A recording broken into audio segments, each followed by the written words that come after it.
வாக்களிப்பவர்களுடைய எண்ணிக்கை வந்து கூடிட்டு இருக்கு. இந்த இதுலேயும் கூடியிருக்கு. இதில் நேற்று விஜய மையமாக வச்சு பண்ண ஹைப்பில் ஒரு சுக்கும் இல்லை, மிளகாயும் இல்லை, புண்ணாக்கும் இல்லை, ஒன்றும் இல்லை. இன்னொரு சூழ்நிலையில் இந்த வாக்கு வீதம் வருதுன்னா இடைத்தேர்தலில் பணம் கொடுக்கறதுனால வாக்கு வீதம் நல்லா வரும். இப்பவும் பணம் கொடுக்கப்பட்டிருக்கு.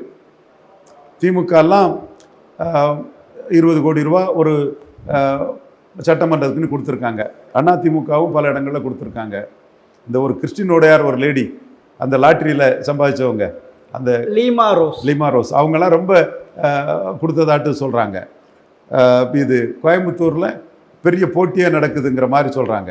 செந்தில் பாலாஜி, எஸ், ஓகே, செந்தில் பாலாஜி அவர் அதில் பட்டி கலாச்சாரம், செந்தில் பாலாஜி அதில் கரகண்டவர் அவர் பக்காவாக இதாக பிளான் பண்ணி பண்ணக்கூடிய லெவலில் அவர் இருக்கிறாரு. அதுக்கு ஈடு கொடுக்கக்கூடிய அளவுக்கு வேலுமணி, எம்ஆர் விஜய